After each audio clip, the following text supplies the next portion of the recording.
আসসালামু আলাইকুম। আমার চ্যানেল মিস বেঙ্গলি নিশাত থেকে আবারও একবার স্বাগতম জানাচ্ছি। আমি নিশাত ফারজানা। আলহামদুলিল্লাহ আবারও নতুন দিনে নতুন একটা সকাল পেয়েছি। আজকের ব্লগটি আপনাদের জন্য সাজিয়েছি। আশা করছি আপনাদের খুব ভালো লাগবে।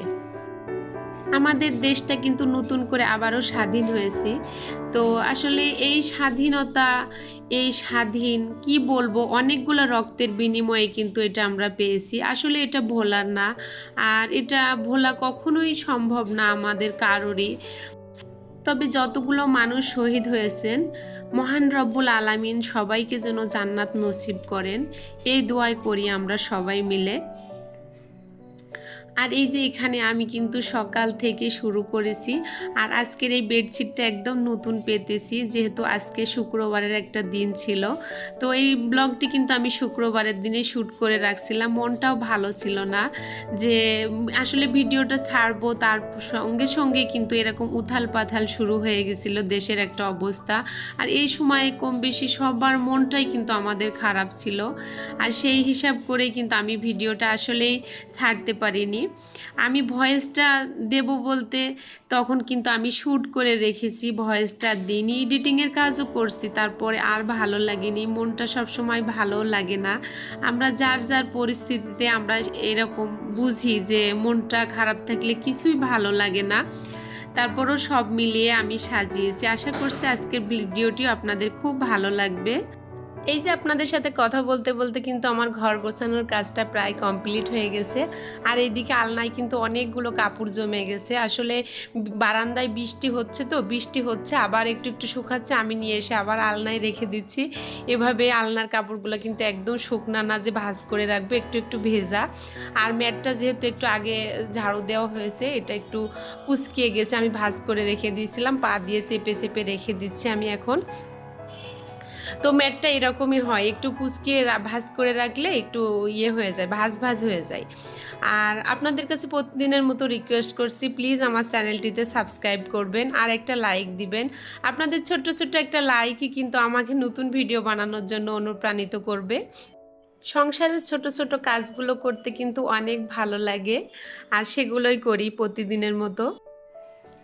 আর আমার একটা কি বদ অভ্যাস জানেন, যে মনে করব যে দু একটা তরকারি রান্না হলেও কিন্তু খাওয়া যায়।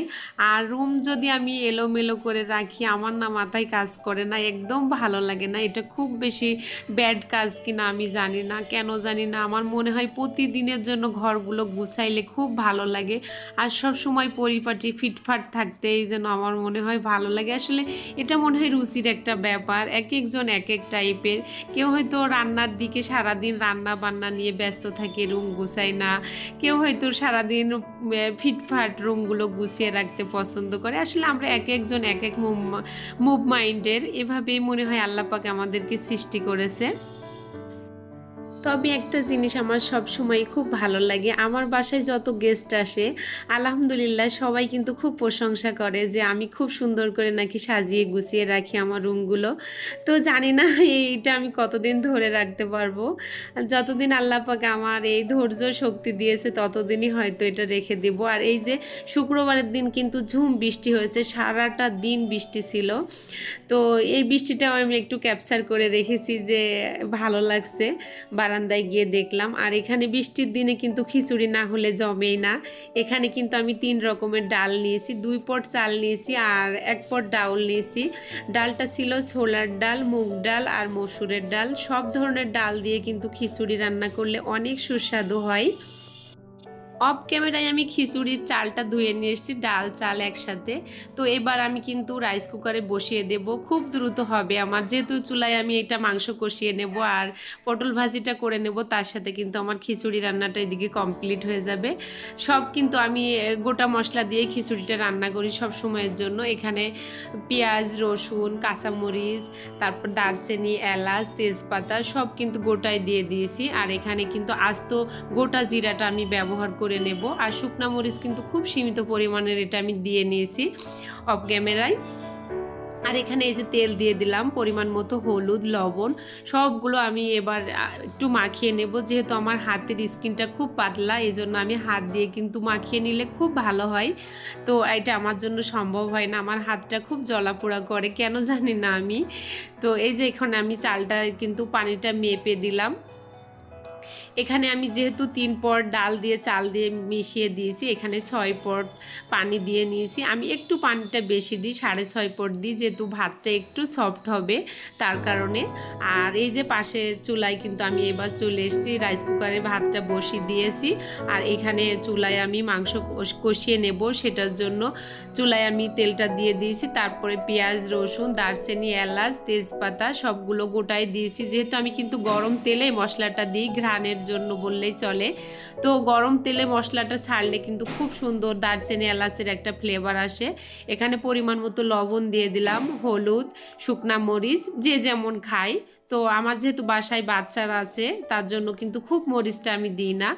এখানে কাঁচা মরিচ অ্যাড করলে কিন্তু আরও ভালো হয়। তো কাঁচা মরিচটা আমার এখন কাটা হয়নি, তো দিতে পারলাম না। আর মাংসগুলো আমি আজকে একটু বড় বড় সাইজ করে কেটে নিয়েছি, যেহেতু খিচুড়ির সাথে খাবো।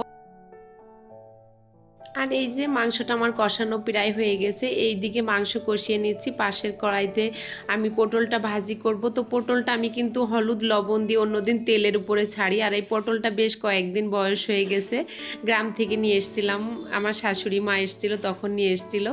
তো এই পটলটা আমি ফ্রিজে রাখছিলাম, তো এই জন্য পানি দিয়েই কিন্তু আমি সিদ্ধ করে নিচ্ছি আগে, লবণ আর হলুদ দিয়ে। আর এইদিকে এই যে মাংসটা কষানো হয়ে গেছে, একটু পানি দিয়ে দিলাম মাংসটা সিদ্ধ হওয়া পর্যন্ত। আর এই যে আমার এইদিকে পটলটা কিন্তু সিদ্ধ হয়ে গেছিলো। এখন আমি বাগার দিয়ে নিচ্ছি কাঁচা পেঁয়াজ আর দিয়ে কাঁচা মরিচ দিয়ে, আর তার সাথে কিন্তু একটু জিরা ফোড়ন দিয়ে নিয়েছি, এটা একটু ঘ্রাণের জন্য বললেই চলে। আর এই যে আমার রান্নাবান্না কমপ্লিট হয়ে গেছে, এখন আমি পরিবেশন করে দেব টেবিলে। তো আমার বাসার হেল্পিং হ্যান্ড ও কাজ করে নিয়েছে, সব কাজ শেষ হয়ে গেছে। আর পাশাপাশি আমার 2 মেয়েকে আগে খাবারটা দিয়ে নেব, তারপরে ও আর আমি বসে পরবর্তীতে খেয়ে নেব।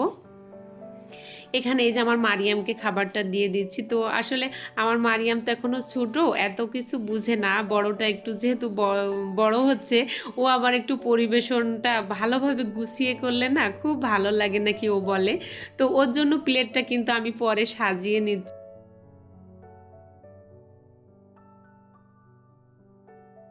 তো দুটা বাচ্চা আমার 2 রকম। এই যে ওরটা কিন্তু একদম সুন্দর করে গুছিয়ে দিচ্ছি, তার উপরে একটু গাওয়া ঘি দিয়ে দিচ্ছি। ও ঘির ফ্লেভারটা ওর খুব পছন্দ হয়, খিচুড়ি গরম ভাতে ও ঘিটা খেতে খুব পছন্দ করে আমার মাইশা।